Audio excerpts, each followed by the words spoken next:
안녕하세요. 세상의 나그네 오목사입니다. 지난 시간에 이어 고대교회 조직 중에서 집사와 하위직들을 보시겠습니다. 먼저 집사를 보시겠습니다.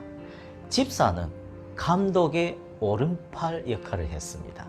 그는 감독과 평신도 사이에 가교 역할을 수행했습니다.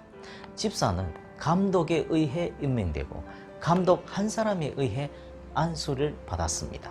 감독의 지시 아래 치리 및 예전적 기능들을 담당하기도 했습니다. 성찬식 때에는 복음서를 봉독하며 기도를 인도하고 세례 교육 대상자들과 참여자들을 해산하고 헌금을 봉헌하며 평화의 입맞춤을 하는 시간을 알리고 포도주와 떡을 준비하며 성찬식 후 남은 것들을 정당한 이유로 불참한 교인들의 집으로 배달하기도 했습니다. 교회 내에서 중요한 역할을 수행함으로 인해 장로직과 경쟁 관계에 있기도 했습니다. 집사의 수는 사도행전 6장의 전통대로 한 도시에 7인으로 한정되었습니다. 집사의 의무가 너무 과다해지자 3세기에 교회 내에 하위 성직자들이 생성되었습니다.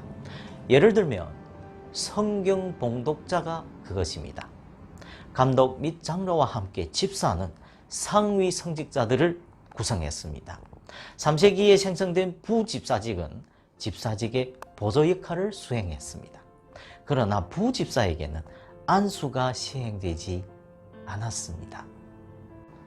원래 초대교회에서는 유대교 회당의 관습에 따라 예배 담당자들이 누구든지 나와서 성경 봉독하라고 권유했습니다. 그런데 주로 유식자들이 나왔습니다. 나중 히폴리투스에 와서 성경 봉독자가 분명한 성직으로 정착되었습니다. 그에 따르면 이 성경 봉독자는 감독에 의해 지명되며 안수를 받지 않습니다. 이들은 주로 유식한 사람들 사이에서 배출되었는데 많은 교부들이 성경 봉독자직을 거쳤습니다. 4세기에 와서 이들의 기능은요, 집사직에 흡수되었습니다. 따라서 이 성직은 불필요하게 되었습니다.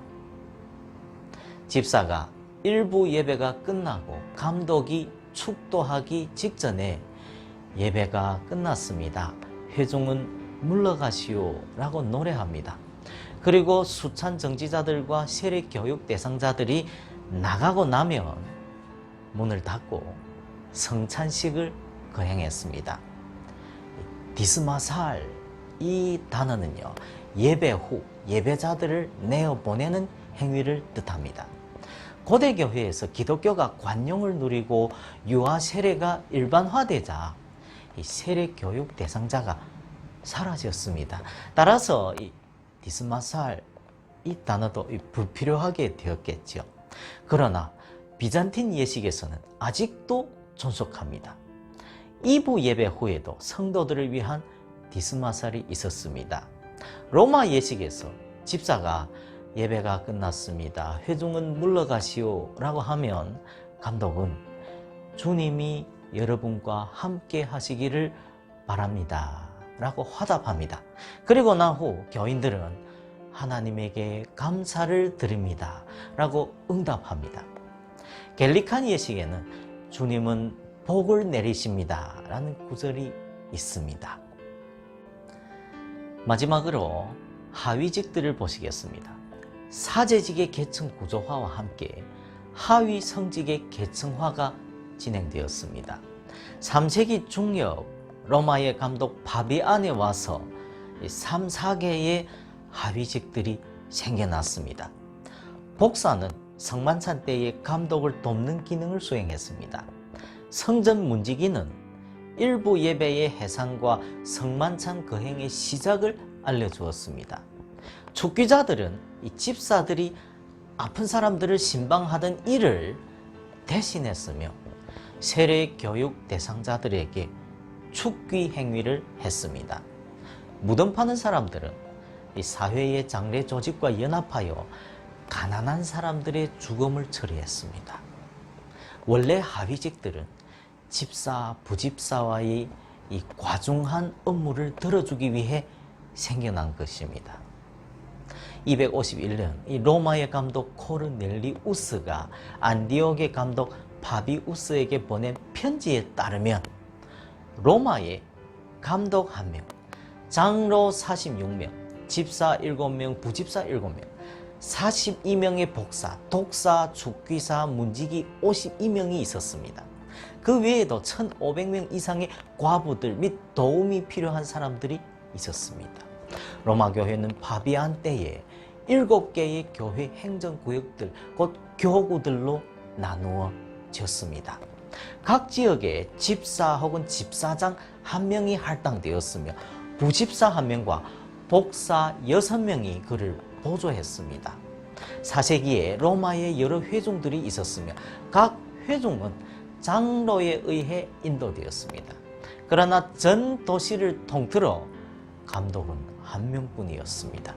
이 숫자들은 로마 교회가 특히 서방에서 다른 어떤 교회들보다 잘 조직되고 많은 인적 자원들을 가지고 있었음을 보여줍니다. 코르넬리우스의 리스트에 없었으나 그 외에도 두 하위직이 더 있었습니다. 과부와 여집사가 그것들입니다. 과부는 주로 중보 기도의 역할을 담당했습니다. 히폴리투스에 따르면 과부는 안수를 받지 않았으며 이들은 기도를 위해 임명되었습니다. 215년경 히폴리투스는 안수받지 않는 직책으로서 과부, 독사, 처녀, 부집사 그리고 축귀자들을 언급했습니다. 디다스 칼리아는 처녀와 축귀자 계층을 배제하고 여집사직을 첨가했습니다. 5세기의 이집트의 교직서인 디다스 칼리아에서 이 과부직의 적극적 기능에 대해서 언급하고 있습니다. 신약 성경에서 보듯이 그들은 구제의 대상자들이기도 했습니다. 디다스 칼리아는 과부와 구분된 여집사를 언급하고 있습니다. 여집사는 이 과부 그룹에서 임명되었습니다. 그들은 남자 집사직이 수행할 수 없는 업무를 담당했습니다. 이 제도는 3세기 초 남녀 구분이 강했던 동방에서 먼저 생겨났으며 서방에서는 5세기, 로마에서는 8세기에 생겨난 것 같습니다. 여집사는 집사와 달리 이 예전적 기능을 수행할 수 없었습니다. 제단에 서는 것이 금지되었습니다. 디다스 칼리아에 따르면 여성 세례 대상자들에게 신앙을 지도하며 기름을 바르는 등 기능을 수행했습니다. 병든 여교인들을 방문하거나 이 결석한 여교인들에게 성만찬을 배달하기도 했습니다. 여집사는 처음 임명되었으나 나중 안수를 받게 되었습니다. 결론적으로 고대 교회에는 감독, 사제들 그리고 집사들로 구성된 상위 성직자들과 복사, 문지기, 축귀자, 무덤 파는 자, 여집사 그리고 과부로 이루어진 하위 성직자들의 직책이 있었습니다. 이는 원래 서열에 기초한 계층 질서는 아니었습니다.